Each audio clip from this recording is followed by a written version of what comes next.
चांद अपने जोबन पर पहुंचकर अब जवाल की मंजिलें तय कर रहा था। सर्दियां हो चुकी थी मगर रातों में भी अभी हुनकी थी। ये भी एक हुनकी बरी मलगजे से अंधेरे में मलफूफ रात थी। फैजी के हिसाब से तो इसे मगरिब से पहले ही अपने गांव पहुंच जाना चाहिए था, मगर भला हो खराब रास्ते, सवारियों का उतरना चढ़ना और 2 दफ़ा लारी के टायर पंक्चर हो जाने का, जिसके सबब वो निस्फ शब गुजरने के बाद भी घर नहीं पहुंचा था। माँ बाप को खुशी देने के सबब इसने अपनी आमद की इतला भी नहीं दी थी, वरना चाचा करीमे का तांगा इस वक्त यहाँ मौजूद होता। 2 माह की तवील छुट्टी ने फैजी के अंग अंग में सरशारी भर रखी थी। इसी सबब इसने परवाह नहीं की और यहाँ से गाँव का फासला ही कितना था। ये 5-6 किलोमीटर इसने पहले भी सैकड़ों दफ़ा कदमों तले रौंदे थे। इसके पास लाहौर शहर की सौगातों से भरी हुई गठड़ी थी और साथ ही में लाठी।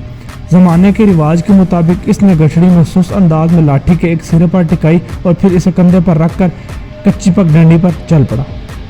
शब बेदार हशरातुल अर्ज की आवाज़ें जैसे हर सिमत से आ रही थी। दूर कहीं कुत्तों का गोल भी आपस में झगड़ रहा था। इनकी आवाज़ें भी हवा के दोष पर तैरती हुई फैजी की समाज से टकराई।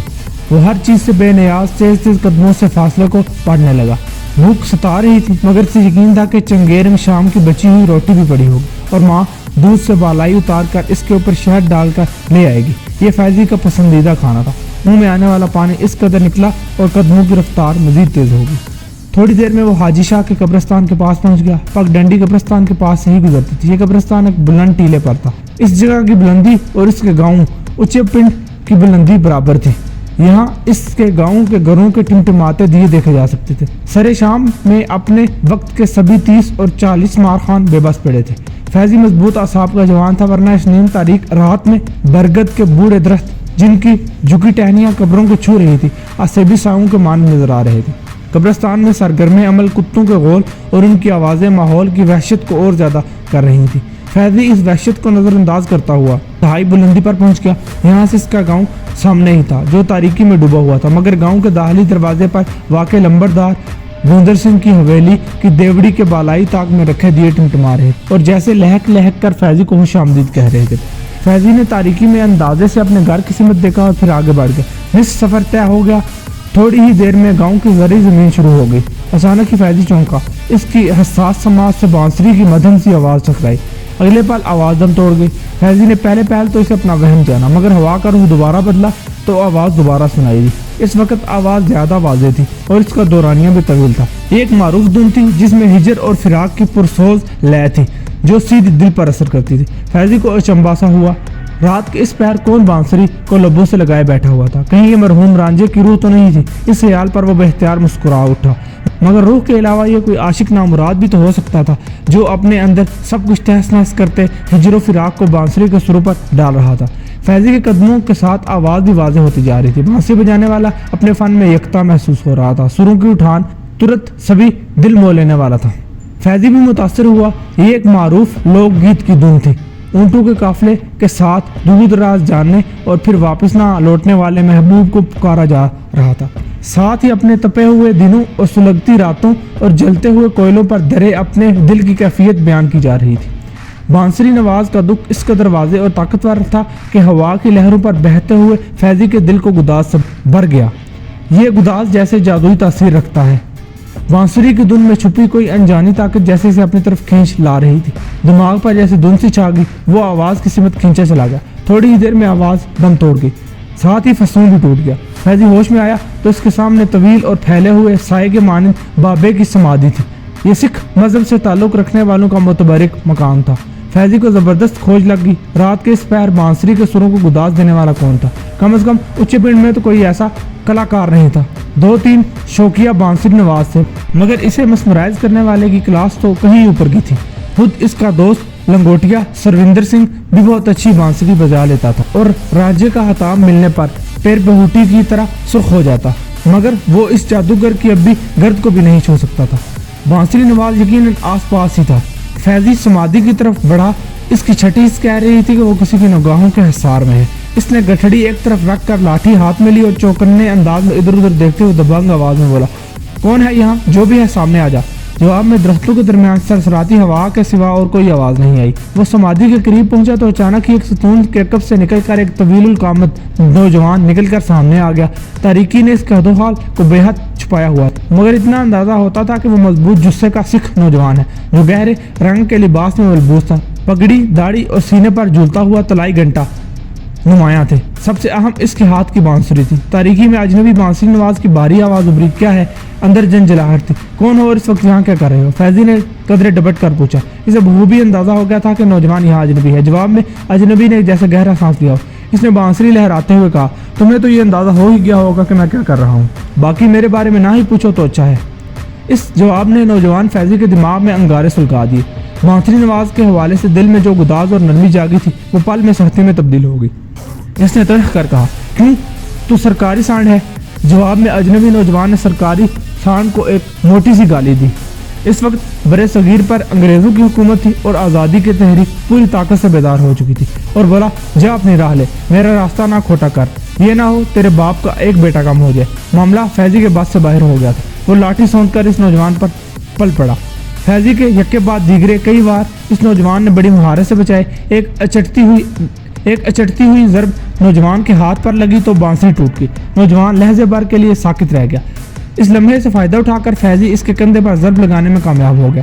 फैजी के हाथ झंझना गए। बिल्कुल ऐसे महसूस हुआ जैसे लाठी किसी संगी चट्टान से टकराई हो। अगले चंद पल फैजी के लिए बेहद हैरतनाक थे। बांसुरी टूटने के सबब नौजवान के वजूद में न जाने इश्ताल की कौन सी लहर उठी थी कि वो वहशियाना अंदाज में फैजी पर पल पड़ा।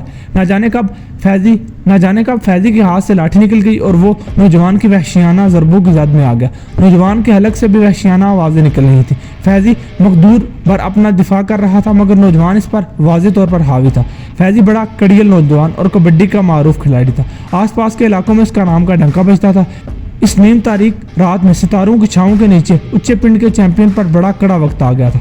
हाथ चाटते हुए बड़ी बेबसी के साथ वो अपना दिफा करने की कोशिश कर रहा था। इस दौरान फैजी ने देखा कि समाधि की जानिब चंद लाइटें चमकी हैं जो तेजी से इनकी तरफ बढ़ रही हैं। यकीनन नौजवान ने भी इन्हें देख लिया होगा। इसने सर की जोरदार ज़रब फैजी की नाक पर मारी तो इसकी आंखों के सामने सितारे नाचने लगे। साथ ही से महसूस हुआ कि नौजवान राह फरार इख्तियार कर रहा है। धुंधली बसारत के साथ इसने देखा कि नौजवान एक तरफ दौड़ रहा था। सिबगी का एहसास फैजी को अंदर से काट कर रख रहा था। घूमते सर के साथ उठकर नौजवान की तरफ दौड़ा। अपने चेहरे पर इसे नीम गर्म स्याल के बहने का एहसास हो रहा था, मगर फैजी को इसकी परवाह नहीं थी। वो हर सूरत नौजवान को रोकना चाहता था। नौजवान को भी अकब में अपने ताकुब का अंदाजा हो गया था। सामने ही दरख्तों का एक जहीरा था। नौजवान का रुख इसी जहीरे की तरफ था। फैजी को अंदाजा था कि वह जहीरे में दाखिल हो गया तो इसका हाथ आना करीबन नामुमकिन होगा। अकब से आने वाली कुमक के सबब इसे यकीन हो गया था कि वह नौजवान को चंद मिनट तक रोकने में कामयाब हो गया तो फिर इसका निकलना नामुमकिन हो जाएगा।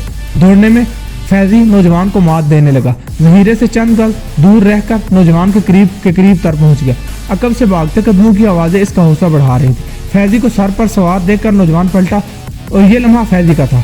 हवा में उछलते हुए इसकी दोनों टांगें लहराई और नौजवान की कमर के गिर्द लिपट गई। अपनी झोंक में लेकर वो नौजवान को दरख्तों के पास गिरा। फैजी का एतमाद कई गुना बढ़ गया। इसका दाव कैंची बड़ा मशहूर था। कबड्डी के दौरान जो हरीफ इसकी दाव में आ जाता फिर उसे हार मारना ही पड़ती। नौजवान इस कैंची में फंस गया था। फैजी ने अपनी गिरफ्त मजबूत तर कर ली थी। चंद लम्हे इन दोनों के दरमियान कशमकश हुई और फिर जैसे फैजी पत्थर के बुत में तब्दील होगा। नौजवान के वजूद में जैसे जिन्नाती ताकत थी। चंद ही सेकंड में इस के कलाई के जोरदार झटकों से कैंची तोड़ दी गई। नीचे कुंग पड़ा। फैजी तेजी से दूर होती हुई घोड़े की टापें सुन रहा था। नौजवान जा चुका था। थोड़ी ही देर में 3-4 अफराद लाठियां संभाले फैजी के पास पहुंच गए। फासले और तारीकी ने उच्चे पिंड के चैंपियन का कैंची का तोड़ छुपा लिया था। फैजी के बाप गुलाम रसूल ने टांग की शदीद चोट के सबब पुलिस से कबल वक्त ही रिटायरमेंट ले ली थी और अब खेती बाड़ी करता था। फैजी इसका अकलौता बेटा था। गुलाम रसूल बेटे को लेकर खासा परेशान था। आज इसे आज चौथा दिन था और वो मुंह सर लपेटे घर में पड़ा था। यार बेली मिलने के लिए आए थे। इसके अलावा भी तकरीबन सारा पिंड इसकी खैर खबर लेने आ चुका था। फैजी ने असल बात छुपा ली थी और सभी को यही बताया था कि बाबे की समाधि के पास 3 अफराद छुपे हुए थे, गालिबन वारदातिये थे। फैजी की ललकार पर वो भाग खड़े हुए। फैजी ने तनहा इन्हें रोकने की कोशिश की, मगर वो तीनों इसे जख्मी करके भागने में कामयाब हो गए। पूरे गांव में फैजी की बहादुरी के चर्चे थे। हालिया कुछ दिनों में उच्चे पिंड और आसपास के इलाकों में मवेशी चोरी की कई वारदातें हुई थी। अक्सरियत का कयास था कि फैजी की मुबैना मवेशी चोरों से ही मुठभेड़ हुई थी। गुलाम रसूल जहाँ दीदा बंदा था, बेटे में नजर आने वाली तब्दीली को वो बगौर देख रहा था। यार बेलियों के इसरार के बावजूद وہ گھر سے نہیں نکلا تھا۔ بڑی نہر کے کنارے ہونے والے سالانہ میلے کے کبڈی کے مقابلے کی تیاریوں کو دیکھنے کے لیے بھی اس نے کسی قسم کی رغبت کا مظاہرہ نہیں کیا تھا، بلکہ اپنی سوجی ہوئی ناک کا بہانہ کر لیا تھا۔ غلام رسول اچھی طرح سے جانتا تھا کہ یہ محض بہانہ ہے۔ کئی دفعہ چوٹوں اور باپ کے منع کرنے کے باوجود اس نے کبڈی کے مقابلوں میں شرکت کی تھی۔ کبڈی تو فیضی کا عشق تھا، وہ عشق سے ہی پہلو تہی کر رہا تھا، اور یہ بات غلام رسول کو زیادہ متفکر کر رہی تھی۔ غلام رسول خود بھی کبڈی کا نامور کھلاڑی رہا تھا، مگر ایک حادثے میں ٹانگ کی شدید ترین چوٹ نے اس سے سارے خواب چھین لیے تھے، اور اپنے خوابوں کا عکس وہ بیٹے میں دیکھ رہا تھا۔ غلام رسول کو شک ہوا کہ اس کے بیٹے کو شاید کوئی محبت وغیرہ ہو گئی۔ مشک کی طرح عشق بھی نہیں چھپتا، کم از کم کوئی نہ کوئی قریبی دوست تو ایسا ہوتا ہے جس کے سامنے بندہ حال دل بیان کرتا ہے۔ غلام رسول کے مطابق فیضی کا وہ دوست لمبردار بوندر سنگھ کا سب سے چھوٹا بیٹا سروندر سنگھ ہو سکتا تھا۔ وہ فیضی کا بچپن کا دوست تھا، مگر جب سروندر سنگھ کو بھی فیضی کے پاس سے منہ لٹکائے واپس جاتے دیکھا تو غلام رسول کو یقین آ گیا کہ معاملہ کچھ اور ہے۔ سوچ بچار کے بعد آخرکار غلام رسول نے براہ راست بیٹے سے بات کرنے کا فیصلہ کیا۔ شام کے جھٹپٹے میں غلام رسول بھینسوں کا دودھ دھو کر فارغ ہو گیا۔ دودھ کی بڑی سی بالٹی اس نے ٹوکرے کے نیچے رکھی۔ فیضی کی ماں کے خیال میں آدھی رات کو قبرستان کے پاس سے گزرتے ہوئے فیضی پر کوئی سایہ ہو گیا، جس کے سبب اس کی حالت تھی۔ وہ عبداللہ شہید کے مزار پر دعا کرنے کے لیے گئی تھی کہ اس کا بیٹا پہلے جیسے بڑا چنگا ہو جائے اور ہنسنے کھیلنے لگے۔ فیضی کی ماں کی آمد کسی بھی وقت متوقع تھی۔ اس سے پہلے غلام رسول مٹی کی سوندھی خوشبو والی سیڑھیاں چڑھ کر چھت پر آ گیا۔ یہاں پر ایک برساتی تھی جو فیضی کا پسندیدہ ٹھکانہ تھی۔ وہ اس وقت بستر پر لیٹا ہاتھ میں موجود کسی شے کو تکے جا رہا تھا۔ آہٹ پا کر اس نے ہتھیلی فوراً بند کر لی۔ بہرحال غلام رسول سنہری سی جھلک دیکھنے میں ضرور کامیاب ہو گیا۔ باپ کو دیکھ کر فیضی سیدھا ہو کر بیٹھ گیا، ہونٹوں پر اس نے مسکراہٹ سجا لی۔ غلام رسول اس کے پاس جا بیٹھا اور اس کی پیشہ ورانہ مصروفیات کے حوالے سے گفتگو چھیڑ دی۔ تھوڑی ہی دیر بعد دونوں باپ بیٹے کے پاس کہنے کے لیے کچھ نہیں بچا تھا۔ خاموشی دیوار کے مانند در آئی۔ فیضی کا سر جھکا ہوا تھا اور غلام رسول کی نظریں اس کے جھکے سر پر تھی۔ چند لہجے کے بعد غلام رسول نے ٹھہری ہوئی آواز میں کہا، فیضی دیکھ، میں تیرا باپ ہوں۔ فیضی نے خود کو نارمل ظاہر کرنے کی غرض سے شگفتہ انداز میں کہا، مجھے تو یہ پتا ہے بابا۔ غلام رسول نے محبت سے اس کی گدی پر ایک دب جمائی اور دوبارہ سنجیدہ ہوا، پھر تو تجھے یہ بھی پتا ہوگا باپ کا جوتا بیٹے کو پورا آ جائے تو دونوں باپ بیٹا کم اور دوست زیادہ ہو جاتے ہیں۔ فیضی کو اندازہ ہو گیا کہ گفتگو کس نہج پر جا رہی ہے۔ اس کا سر دوبارہ جھک گیا۔ غلام رسول نے اس پر ایک نظر ڈالتے ہوئے کہا، تیرے ساتھ جو چل رہا ہے اس پر مجھے بھی شریک کر لے، یقین کر جو بھی مسئلہ ہے آدھا رہ جائے گا۔ فیضی کا سر مزید جھک گیا۔ غلام رسول کو اندازہ ہو گیا کہ لوہا گرم ہے۔ اس نے فیضی کا جھکا ہوا سر چوما تو اس کی آواز خود بہت برا گئی، تیرا باپ ہر چنگے مندے میں تیرے ساتھ کھڑا ہے، تو جو کہے تیرے لیے کرنے کو حاضر ہوں، لیکن یار ہنسا کھیلا کر، میری تو خیر ہے تیری ماں ان 4 دنوں میں آدھی ہو کر رہ گئی ہے، جو اندر چھپائے ہے نکال دے۔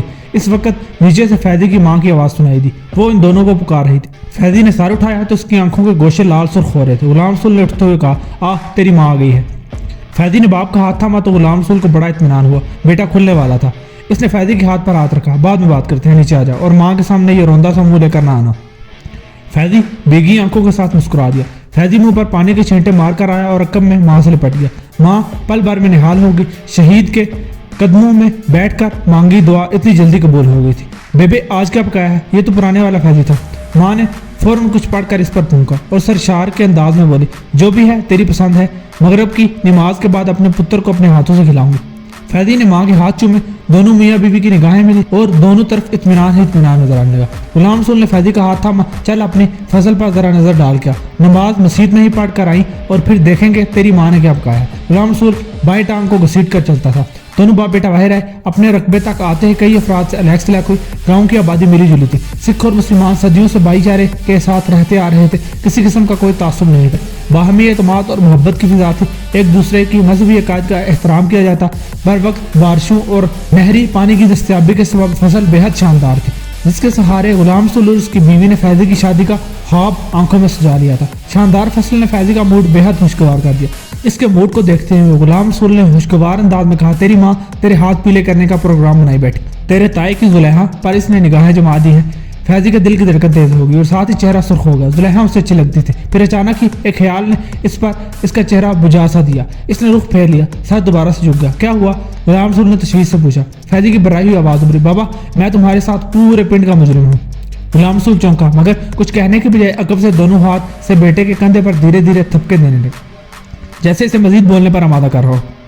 فیضی نے سینے پر دھرا بوجھ باپ کی طرف منتقل کرنا شروع کر دیا۔ وہ 3 افراد نہیں تھے بابا، میں نے جھوٹ بولا تھا، وہ اکیلا تھا بابا، اور اس کے پاس لاٹھی بھی نہیں تھی، وہ نہتا تھا۔ غلام رسول نے اچنبے سے بیٹے کو دیکھا۔ کبڈی کے میدان سے اپنے سے دگنے وزن کے جاپوں کے پنجے سے نکل جانے والا اور اپنی پکڑ میں آنے والے کو بے بس کر دینے والا گبرو بیٹا یہ کیا کہہ رہا تھا؟ اسے اپنی سماعت پر یقین نہیں آیا۔ فیضی کی داستان جاری تھی۔ میں لاٹھی کے باوجود اس کے سامنے بے بس ہو گیا بابا۔ ساتھ ہی اس نے رخ باپ کی طرف گھمایا۔ باپ کا چہرہ راکھ راکھ ہو رہا تھا اور اس کا دل کٹ گیا تھا، مگر اب چھپانے کا کوئی فائدہ نہیں تھا۔ اس نے پھیکی سی مسکراہٹ کے ساتھ عجب انداز میں سوال کیا، بابا کیا ایسا ممکن ہے میں نے حریف کی کمر کینچی میں جکڑی ہو اور یہ بھی ہو کہ وہ میرے نیچے ہو اور پھر بھی وہ کینچی توڑا جائے؟ کیا یہ ممکن ہے؟ غلام رسول کا سر بے اختیار میں ہل گیا۔ فیضی نے سرسراتی آواز میں کہا، یہ ہو چکا ہے بابا۔